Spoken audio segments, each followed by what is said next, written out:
Welcome back to Sims Complete. I'm your host, Matt Sims, alongside. All right, we got to call in the reliever today. Yeah. We got Greg Nejmeh. Greg Nejmeh joining us today on the Believe Sports Network, brought to you by FanDuel. Greg, how you doing, my brother? I'm doing great. I apologize for being the downgrade of from your dad, but I'll try my best. Yeah, listen, no one can compare to Big Phil, right? No one's got his ability, right, to talk with the twang that he has, and of course his quarterback expertise. But we'll do our best, right, to fill in the voice of Big Phil. But that's right. How you doing, man? How's everything going? I'm doing great.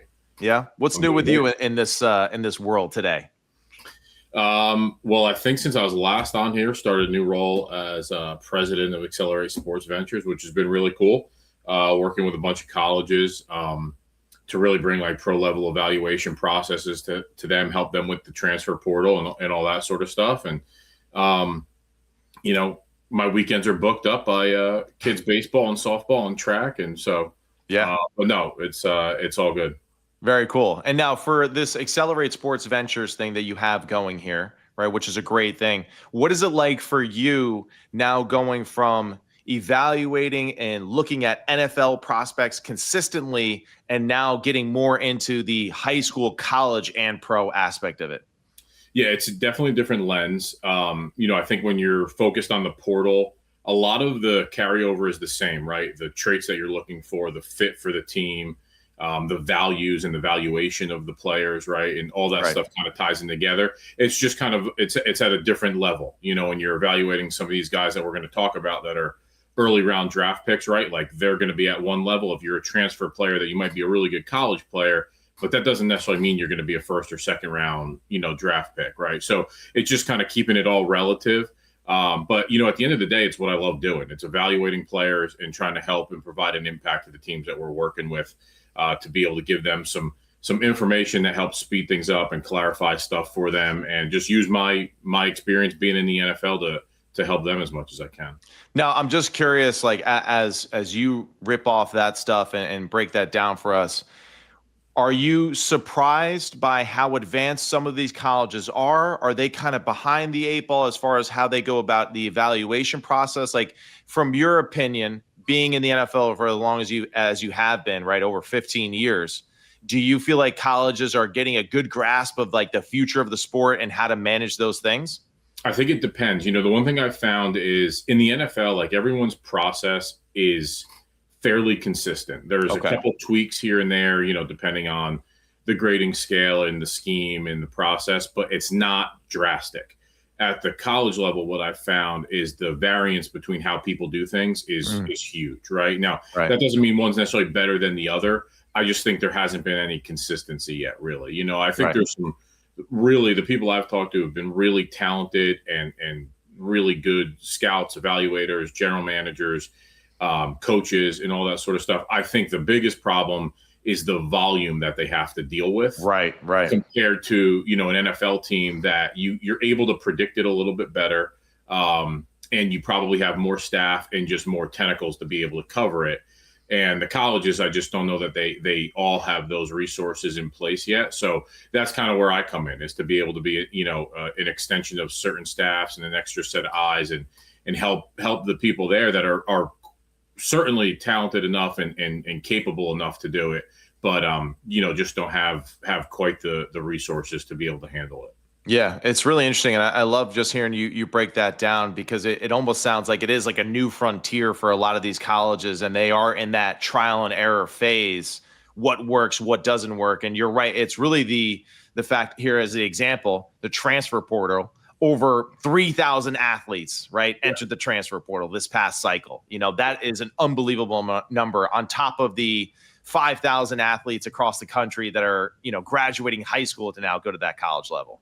Exactly. Yeah. There's so much volume to it. It happens rapidly. It's not, in the NFL, you have some time to prepare for things. Like Final Cuts is probably the most similar to the transfer portal. Okay. Because, the rosters in the NFL go from 90 to 53 all at once, right? Right. So you have to be, so that's an area that I have a ton of experience in. But in the transfer portal, guys can enter at any really point in time and announce it whenever they want. So you have to be able to adjust. I think trying to be prepared as ahead of things as you can to project who may be available helps these teams a lot. And that's just something that I'm used to, because like you said, there's however many in the transfer portal. There's no way to truly thoroughly evaluate all of the ones. So you have to try to, dedicate as many resources to being as prepared as you can. Yeah, fascinating. Really, and excited too as we continue to have more conversations with you, right? And just hearing more about how you view this landscape from high school to college, from college to pro, and really how that pro level game seems to be going further and further down the line, right? As far as how people approach the business of sports and, of course, team building, right? Which was your area of expertise. Absolutely, yeah. Yeah. And it's a fun thing about it. Like, it was something I never really appreciated until like my career was over, just like all the stuff that goes into the process behind the scenes for these organizations. Yeah, no doubt. No, there's a lot to it. Yeah. So we're actually going to have a little fun today. So I'm going to put Greg Nejmeh on the spot here, right? Of course, this is FanDuel on the Believe Sports Network, on the Sims Complete podcast. Excuse me, can't speak right now. But we're going to do the AP NFL Offensive Rookie of the Year for this upcoming season. FanDuel has provided some of the numbers and odds, right, for some of the guys on the list. Jeremiah Love at plus 320, Jordyn Tyson at plus 750, Fernando Mendoza at plus 380. I'm kind of shocked that he's actually that high, considering just how tough the Raiders looked last year. Jadarian Price at plus 850, Carnell Tate at plus 700, Mekhi Lemon plus 1200. As you hear that list right there, what are some of the names that jump off to you from FanDuel's perspective there with Love, Tyson, Mendoza, Price, Tate, Lemon? Who do you think has a little bit of an advantage as far as where they're at and essentially the surrounding cast for them to kind of be able to produce early on in their rookie years? Yeah, I think that's a great list. The one that jumps out to me is Jadarian Price. Really? I think he is number one. I think he's just extremely talented as a player. He's got speed. He's got big playability. For a lot of these guys, I think it's important to understand like just how challenging it is for a rookie to come in and have an impact. So as good as like Jeremiah Love is as a player, and I think he's absolutely worthy of the 3rd overall pick. Mm-hmm. The situation he's going into is a challenging one, right? Just where they're at as a team. And like for me, Price going to Seattle, they have an established quarterback, they have an established passing game, a good offensive line, they have an identity already, and they have momentum, obviously coming from the Super Bowl, but they have a culture and a plan in place where he doesn't need to come in and necessarily try to change anything. He needs to plug into his role, and his talent to me is so dynamic that sets him up for like a really, really strong rookie year, and they were balanced on offense. I thought you saw that in the Super Bowl, right? Like, I think that was really like a great illustration of how they can adapt during a game. And they did some really cool things. And I actually think in some cases over time, he can even upgrade what they had at that position. So I think he's one that jumps out to me just in terms of his fit and how he can help them. Agree. Totally agree. And of course, he's going to a team that knows how to win, right? That has a proven quarterback at the position. Hey, new offensive coordinator, so there'll be some growing pains there. But you have to think that just the core of their approach to their run game is going to stay relatively intact, right? Because it was so effective. And you're right. I think Jadarian Price fits perfectly into what they're doing. I'm going to go a little bit of a different route for my pick. I'm going with Jordyn Tyson, right? Mm-hmm. Receiver out of Arizona State, going to the New Orleans Saints.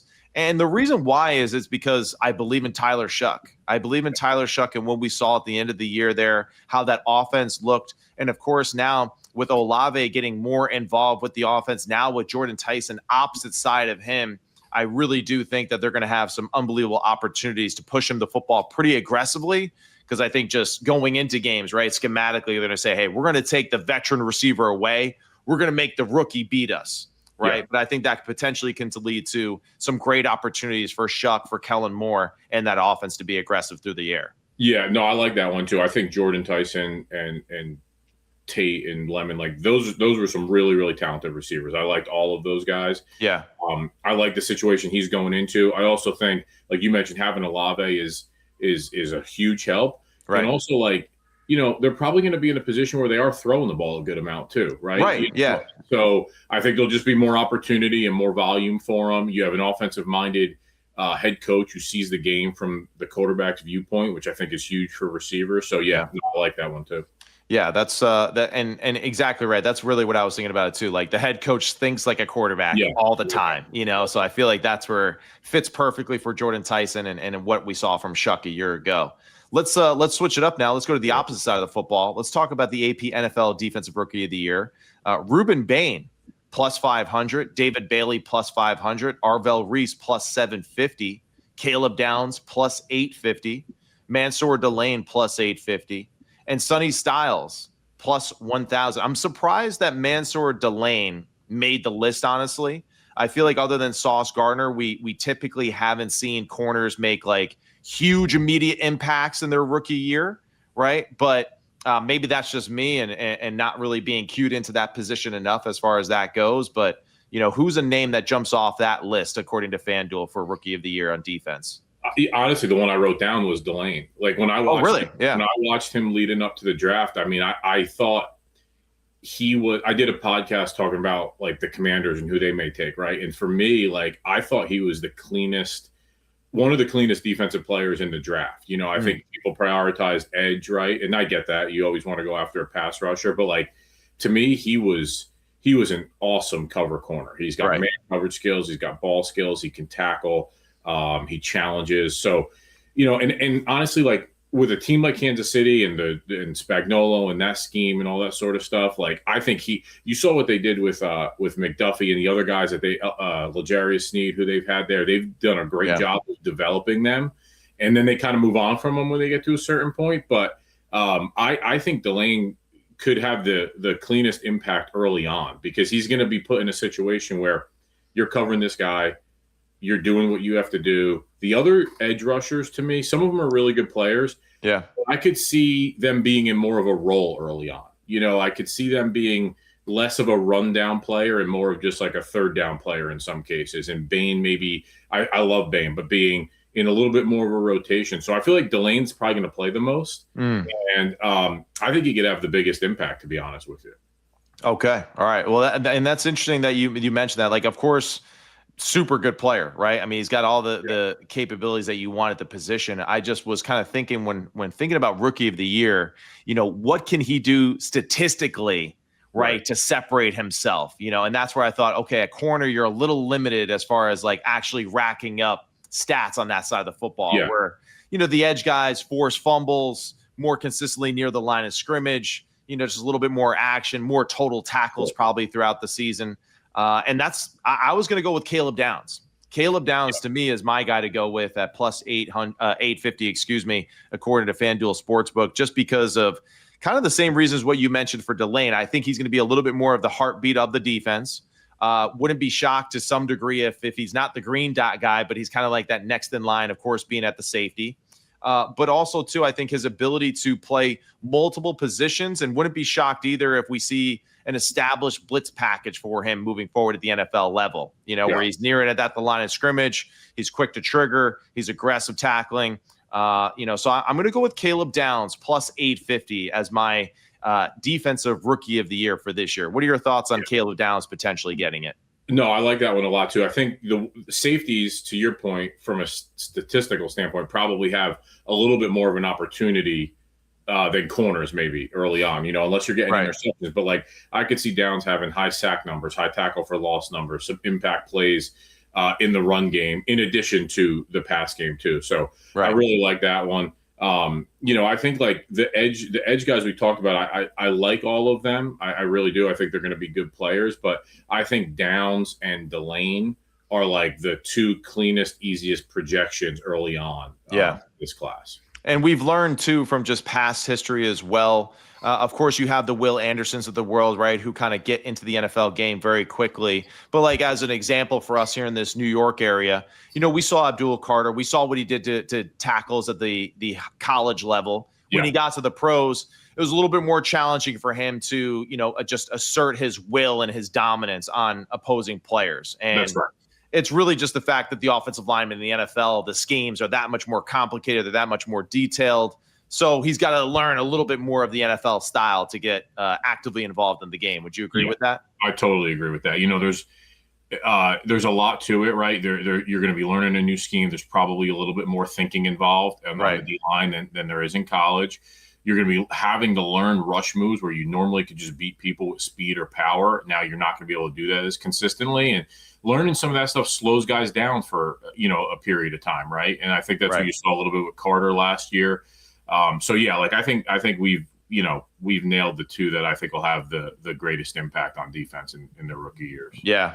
All right, awesome. So let's change it up now, right? This is Sims Complete on the Believe Sports Network, brought to you by FanDuel. We just went through FanDuel's odds, right, for the AP Offensive and Defensive Player of the Year in the NFL. We went with Caleb Downs and Mansoor Delane on the defense side of the football. So I think that's like a great one. Greg went with Jadarian Price on the offensive side, and I went with Jordyn Tyson. Now we're going into the quarterback position, and I'm going to ask you two separate questions about the QB position, right? So we're going to start with our first group, and the first group is exactly how they came off the board. Mendoza, Simpson, Carson Beck, right? Out of those three, who do you feel like has the best opportunity to finish the season like Tyler Shough did, where you're ending the year, and let's just take record and all that stuff. Maybe for Ty Simpson is a little bit different because there's high expectations with the Rams. But which one of these guys do you think has the best opportunity to finish the year on a high note and thinking, okay, we really got something here with this guy? So it's interesting. It's an interesting question because I think I love the fit with Mendoza and the offensive coordinator. We talked about him before the draft. I think everything you've seen since he's been drafted, like he is truly, genuinely a pro, right? Already. Right. And so I think that's going to lead to him still having a really good rookie year. I think he's ready to handle the adversity of a rookie year, even with a team that's not that great. Or coming into a team that's not that great. So I would still say it's him because I just think that he, throughout the course of the process, he kind of continued to separate himself just with his consistency, Like it wouldn't shock me if Ty Simpson plays a couple games. I love the fit with the Rams and Ty Simpson, and I really love what they did, to be honest with you. Mm-hmm. It wouldn't shock me if he plays a couple games there at the, if Stafford gets hurt for a little bit and looks really good. But I think still Mendoza is the one to me that like I would feel like he's going to show and kind of start to separate himself a little bit as the year goes on. I totally agree. And I think that he's going to be a guy very much like Shough will be coming into the starting role midway or towards the back end of the season when they feel very comfortable. Honestly, I still think that he has a high probability of ending up the day one starter for them. Yeah. Right. I agree with you. I really do. So like I don't think this is like a set in stone thing where like, hey, they're going to sit him and all that. But like you mentioned, just the professional aspect of what he has done, how he comes across in interviews, his authenticity, and I think also his physical ability and style of play really does, I think, translate to the NFL game. I think he's going to be able to hit just like easy completion or standard NFL completions at a high rate. Right. So that's where I feel like Mendoza's got a little bit of an edge there. I would put Carson Beck in second and then Ty Simpson. And that's really me. So just like, I just don't want to see anything happen to Matt Stafford and the Rams. Right. So like, I'm just going to kind of like say that as far as that goes. But I think Mendoza's number one as far as could have that cap to the season like Tyler Shough. Yeah, I like the Beck fit in Arizona. I was with Mike LaFleur in New York, and I think the one thing that fits is Beck is a true like distributor of the football, which I think is really, really important in that offense. He's got experience playing. He's been through some adversity. I think all those things will help him. So I do really like that fit. I think Mike will do a really good job with him. It's just, to me, that position has a lot of flux and question marks around it. Like what is happening with Brissett and Minshew and Beck, and then there's obviously other rumors out there too. So I feel like there's just kind of a lot going on there right now. Right. And that's why I look at Mendoza as that one's a lot more stable and probably a little better opportunity for him to have like a clean runway into it. Yeah. So I'm going to give you a few guys now on the back end of this quarterback list. And I want you to just say like, who's going to be the preseason hero, right? Who's going to be the one that we're just like, man, this is a hell of a preseason. This guy's on a heater right now. I'm going to give you essentially the rest of the crew from Aller with the Steelers, Klubnik with the Jets, Cole Payton with the Eagles. Very curious, right, about our boy Cole Payton, how that looks. Taylon Green with the Browns, right? Kalakamanis, right, from Rutgers going there to the Commanders, more into the Patriots, and Nussmeier to the Chiefs, which is another interesting quarterback room right now. Which one of those guys do you think has like the ability to make the big preseason splash and start the hype around their career?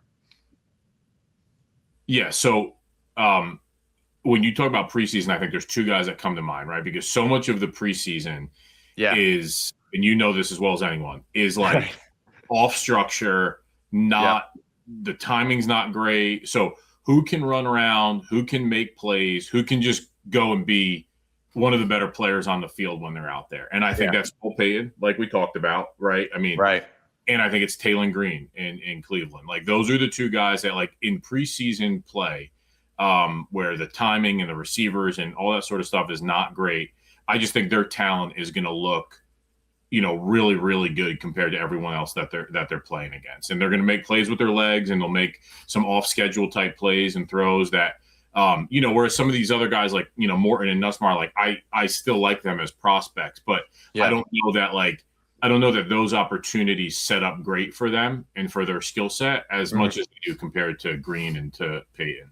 Yeah, it's I like exactly where you're going with this conversation, because I was kind of going between Nussmeier, Klubnik. I just thought that, well, one, they're going to get some great opportunities. They have shown the ability to scramble and make some throws on the run, so I feel like that kind of plays into it. I feel like the Chiefs' offense in preseason is always like kind of favorable to the second and third teams, right, as far as how they do things. But love those picks. I agree with you. I think Cole Payton is like he's like an easy one to pick, because I have a feeling that he's going to have like he was 10 of 15 for 110, and he also had 12 rushes for 100 as well in a preseason game. Absolutely. Yeah. Honestly, there's a couple teams like when they draft a certain position, like I always pay attention to it. And be like Philly, when they draft a quarterback, like I pay attention to it. They've done a great job of drafting, replacing, developing at various levels. And so when he got picked there, I think that's a great fit for him. And he doesn't have to come in like we talked about with some of these other guys. Like he can just be himself, right, and develop and grow in a pretty already stable room, right, and go out and just play football in the preseason free and be himself. Yeah, no doubt. And now I want to ask you this, actually, because I said this to Big Phil the other day on the podcast when we were talking about Cole Payton and the Eagles drafting him. I said this is very similar to like a Trey Burton type of pick for them, where it's like they can rep him at QB. If it doesn't quite work out, he can kind of switch into one of those Swiss Army roles for them, like a Trey Burton. Do you agree with that as far as the evaluation of the player and the athlete, or am I reaching a little bit with that? So I do agree with you to an extent. Like one thing I would look at is like they do the tush push, they do some red zone stuff. Like why couldn't he do that for them? Where you're taking some hits off of Jalen Hurts, right? And he's not getting rolled up in the pile. I mean, the guy's 6'3", 235 and whatever, 21, 22 years old, right? So I think there's packages that I would certainly look into doing with him. In terms of the position, like to me, you got to keep him at quarterback to really develop him truly. Because I think when you start to expand, that scope a little too wide, right, you're taking away from what he really could become. But I absolutely think there's opportunities with kind of some of the stuff they've done, right, that I think he would fit naturally in on offense. And it kind of helps get his feet wet a little bit. Yeah, that's a great point. I'm really excited to see kind of how that plays out. So now we're going to go to the running back position. This is Sims Complete on the Bleed Sports Network, brought to you by FanDuel. And we discussed Jadarian Price, Jeremiah Love earlier in consideration potentially, right, for that AP Rookie of the Year. But I'm going to go to the next three running backs, right, because I'm really fascinated by all three of these guys. I think all three of them can make a huge impact in the NFL really quickly. We also saw, too, last year, Kyle Monangai, round 7 guy out of Rutgers, essentially became the workhorse for the Chicago Bears late in the year there. I'm going to go and give you now Kalen Black, Indiana, went to the San Francisco 49ers. Jonah Coleman, Washington running back, went to the Denver Broncos. And then Mike Washington Jr. out of Arkansas goes to the Las Vegas Raiders. Which one out of those three guys do you think has the Kyle Monangai ability to end up being maybe the workhorse for their football team? I know with Black and Christian McCaffrey, a little bit of a stretch there, but still think that he can potentially be a pretty impact player. Yeah, I agree. And to me, he would be the one. And we mentioned it before when we were talking about the quarterbacks. When a certain team drafts a player, I pay. And when the 49ers draft a running back, regardless of where it is, like I pay pretty close attention to it. And so I think they have a really cool understanding of what fits them. And as great as Christian McCaffrey is, like he's getting older a little bit, right? He's dealt with some injuries. So I still think there'll be plenty of opportunity there. And in a lot of cases, when some of these rookies come in and they're fresh and they don't have the hits on them, like you feel a little bit of a difference in just how they run and the juice that they bring. And they don't need to have a ton of volume, right, to make that impact. Yeah. And I think the 49ers offense sets up really good for that. Also, they have a good offensive line. They have a good quarterback. They've got other pieces around. So again, he's coming in as a complementary piece. But when they target a guy, at that level, I think they have a clear plan in place of how they want to use him, right? Yeah. So that would be the one I would look at. Yeah, I like that one a lot. And I think he's one of those guys like just very underrated, underappreciated. When you watch the tape of him at Indiana, violence, lots of violence, right? Compact running style. And that's going to fit perfectly with Kyle Shanahan and what they want to do. One cut and go. Yeah. I want to say Jonah Coleman. Like I want to believe in that. But it's kind of like, hey, Davis Webb, play caller. Last year couldn't really be consistent at the line of scrimmage with their run game. All right. So I'm like I can't trust that one yet. Yeah.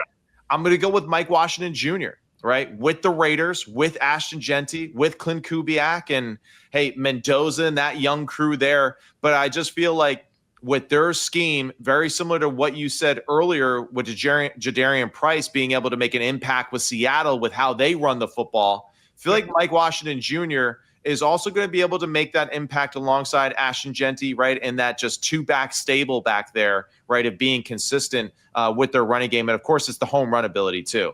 Yeah, I think like for him, Jeremiah Love, if they can just rip off a few of those home run hits where they got runs of plus 20, a few times throughout the year, that alone just creates a lot of excitement at the running back position. So I'm going to go with Mike Washington Jr.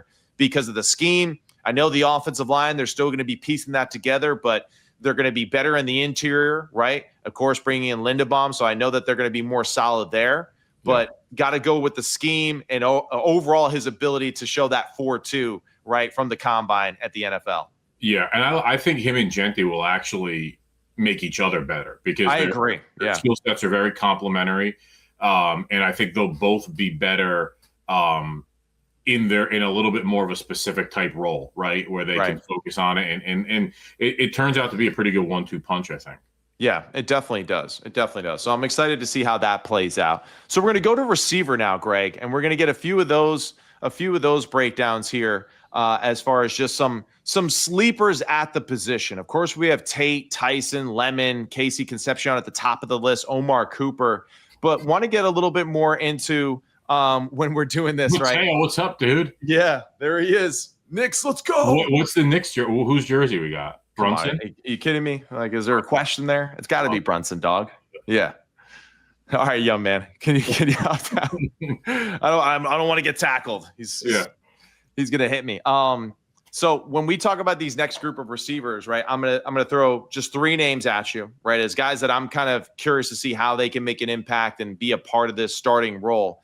Malachi Fields, Notre Dame, drafted by the Giants. The other guy that I'm kind of curious too, Zachariah Branch, out of Georgia, drafted by the Falcons. All right. And then the last guy that I want to bring up, right, is Brennan Thompson, right, the receiver out of Mississippi State that got drafted to the Chargers. Speedster, really fast on the outside, explosive. I think this is another guy that like kind of fell through the cracks, but when you watch the film, it's really impressive. This guy catches and could separate and make some big-time explosive plays consistently. So which one out of those three guys you think potentially can make it between Fields, Branch, and Thompson making big impacts early in these later rounds? Yeah, I think, number one, the receiver group as a whole, when I first watched them, it's a lot deeper than I had initially thought. Like, there's other guys like some of the late first round guys that you mentioned and into the second and third round, like there's really not a huge amount of difference between some of those guys. Yeah.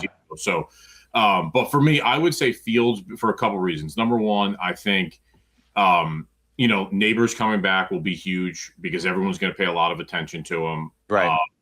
And I think the way that Dart plays and the ability to do things off schedule, it doesn't always need to be perfect in terms of timing and rhythm. And I actually think that helps rookie receivers in a lot of cases because there's so much, so much is now required of them to read and understand this and that you see it kind of slows guys down for a period of time. So like Dart's ability to extend and make plays and even push the ball downfield off schedule, like I think that goes right into some of the stuff Fields can do really good, where he doesn't need to be this precise precision timing route runner yet and still produce. So that would be the one I would probably feel the best about. But I like the group as a whole. I really do.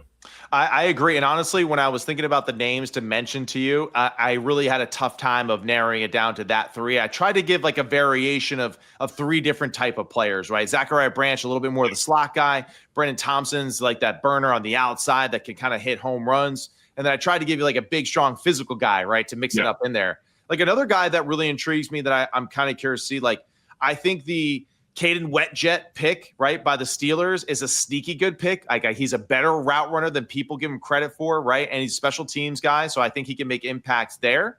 The other guy that I find really interesting too throughout this process, and I'm kind of blanking on it as I was looking at my list right now, but the other guy was Chris Bell. That's who it was. Chris Bell out of Louisville. They're going to the Miami Dolphins. He was another guy that I was like, man, this guy can potentially make a pretty big impact because he's big, he's strong. He could do a lot of things for that offense moving forward. So it's a really cool group as far as their ability and just all the different styles in which they can affect a football team. Yeah, no, it is. And I think, we kind of got past some of the first round guys, but like to me, Concepcion is the one that's very unique and different compared to a lot of. Why is that? Just his juice, his twitch, his suddenness and explosiveness.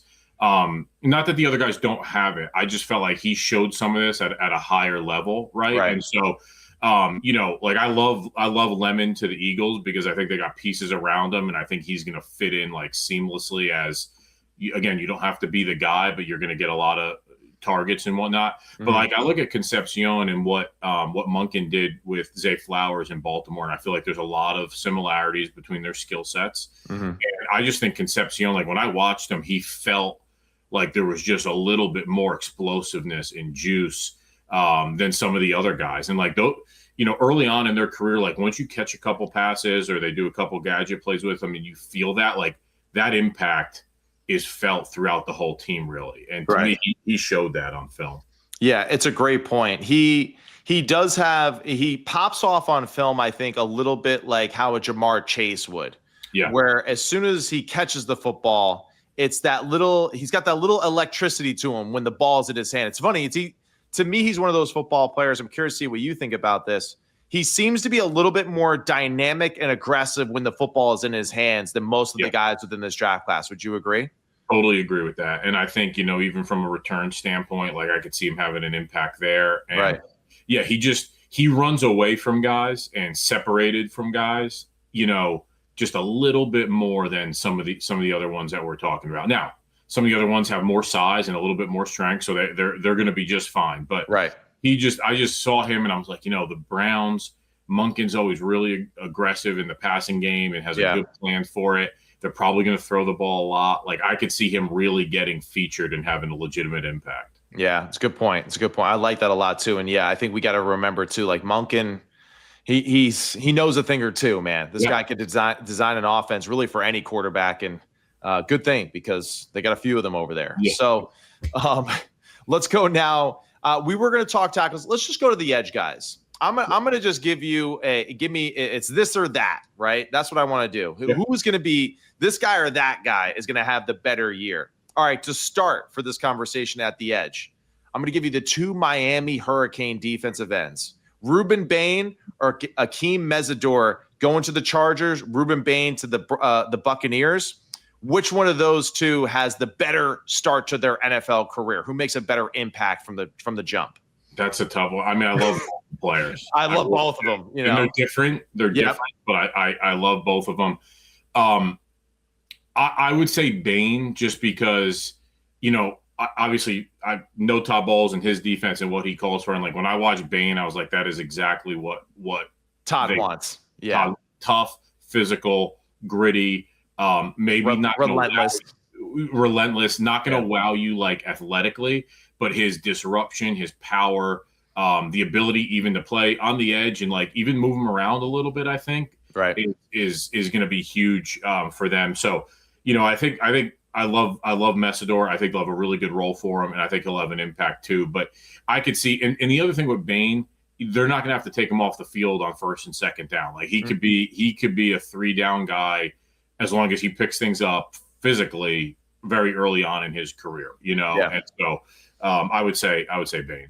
That's definitely, I feel like Bain's superpower is the fact that like he is an every down football player and he can play and that's really what's cool about both these guys, right? Is that both of them can play essentially 3, 5, or 9 technique, whatever you need as far as like a pass rush situation. And that's why I'm actually going to go with Akheem Mesidor, right? At 6'3", 260. Yes, he's the older defensive end, right, of this year's draft class. But I think that age and experience, right, and his journey as a player is what's going to favor for him at the next level. And I do feel like just with him being with someone like a Khalil Mack, right, and being able to play in the interior at a 3 technique on the same side as him, that's where I'm going to say Akheem Mesidor. Same with the motor like Rueben Bain, relentless football player.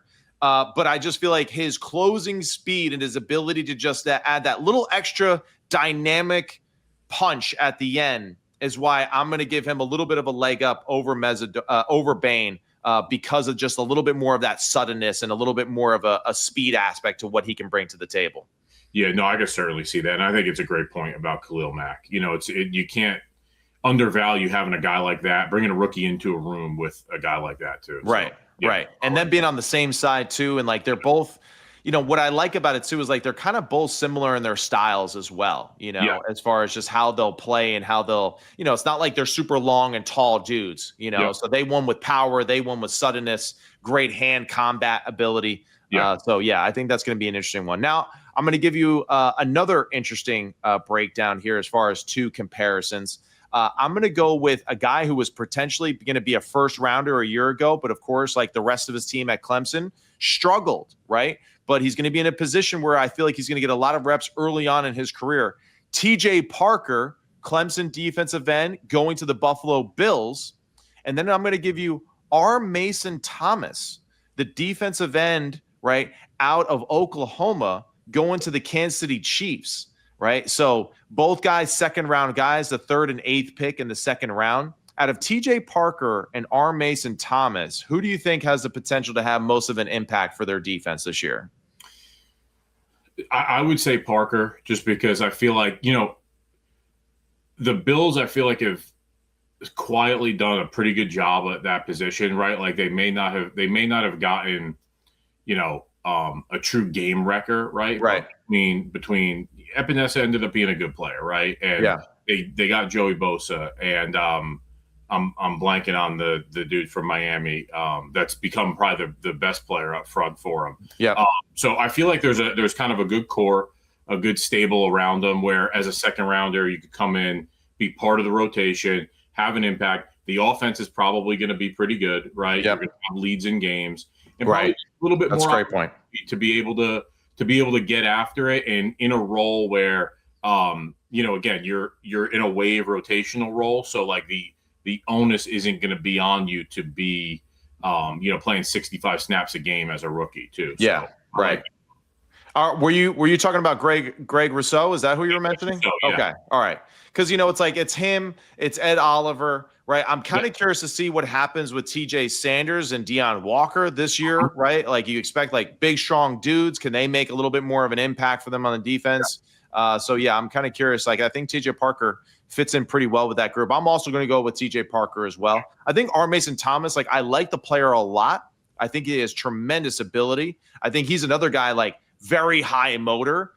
There's something I feel like about just like doesn't quite have the same weight and size as like Mesidor and Bain. So I'm curious to see kind of how that goes. He's also a little bit of a shorter guy too. So he's going to have to win with a few different ways, right, against some of these tackles at the NFL level. But just feel like he's a Spags guy. He's going to play hard. He's going to give you everything it got. And like when you play defense for Oklahoma and Brent Venables, and now you're going with Spags, it's like clearly, those two guys have a type. Your floor is going to be pretty high too. Right?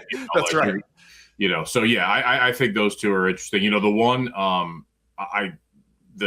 Auburn, Keldric Faulk, like he's another one that kind of jumped out to me. Yeah. And the reason it's obviously like knowing that scheme with Coach Saleh and White Cotton, but like when you look at him and his size, he's an edge guy. He's also a guy that can go inside, right? Yeah. And like he can be that big end that slides down, plays like 3 technique when you need him. I think there's a lot of upside there. Like he has so many traits, and he's kind of a ball of clay. I think he was end of the first round or early second when they traded. End of the first round. He's the 31st pick before Jadarian Price. Yeah, so he was another one to me that was like a little bit under the radar that I think is a really cool one to monitor for the rookie year. And I think you make a great point there. And I guess this is the reason why, too, like I can see Keldric Faulk maybe making a little bit more of an impact than an R. Mason Thomas, even though R. Mason Thomas to me was the more productive college player. Yeah. This is why Keldric Faulk, I believe it to be true, right? Like you're saying, the fit with the style of Saleh, right? How he's been able to really get the most out of defensive linemen when they get them. 6'5", 275.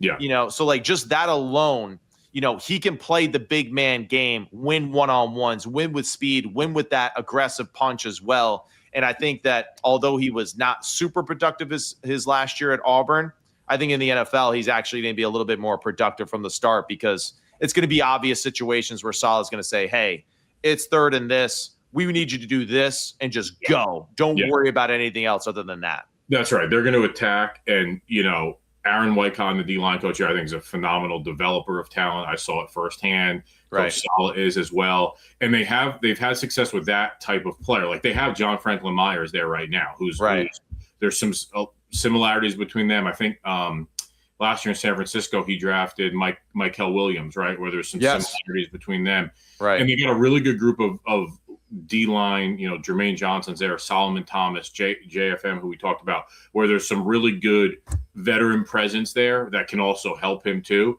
And similar to Parker, like we were talking with Buffalo, where you don't have to come in and be the guy, but you are going to be in the rotation and you're going to get better as the season goes on. Yeah, it's a great point. And yeah, like there's no doubt. Think what you want of Saleh, right, for the New York Jets fans and all of that. I think he's a hell of a football coach. Yep. And there's no doubt he's going to have that defense humming. And, there's a reason why he targeted a guy like Faulk, right, who people really saw a lot of talent. He's definitely someone that when I'm watching Auburn, for whatever reason, I was always kind of stuck on where he was on the defense side of the football, just never really producing in plays, but you could see like he was right there a lot. And the college game is just different. It's kind of different sometimes for those guys to make impact. So it'll be a different style, but I think it actually helps him that much more be successful. Nedge, any closing thoughts or arguments or things that we didn't mention that you'd like to mention here before we close it out? No, this was good. It was an interesting draft for sure. Especially the quarterbacks. Like we touched on them, but just kind of how those middle round guys to the late round guys, I don't think it went the way a lot of people anticipated it going. Yeah. It was just kind of fascinating to sit back and watch, really. Yeah, and most definitely it was. And that's where I'm very curious to see how those middle round guys do. Because the difference between the middle round guys that we discussed and the guys that were at the bottom of the totem pole of the draft, not much of a separation, right, between them. And, and honestly, in some ways, more productive football players towards the end of the draft, right, with Nussmeier, even with a Calicamanus, right, at a Rutgers. Very productive football player with a ton of ability. And let's not forget either, Joey Aguilar, right, with the Jaguars, Luke Altmaier. Like, these are guys that potentially could have pretty dang good preseasons because of their experience and their ability to make clean decisions. Yeah, no, I totally agree. It'll be interesting to watch them their rookie year. Yeah. All right. Well, Greg Nejmeh, thank you so much for filling in for Big Phil. Hey, the great one fitting in for the great one. We really appreciate it. I didn't even bring up the Hall of Fame. See? Yeah. You know what? Greg Nejmeh, Midland Park Hall of Famer, right? Black Panther forever. One of the best quarterbacks to ever do it in the state of New Jersey. This is Sims Complete, a part of the Bleed Sports Network, brought to you by FanDuel. He's Greg Nejmeh. I'm Matt Sims, and we'll see you next week for more coverage.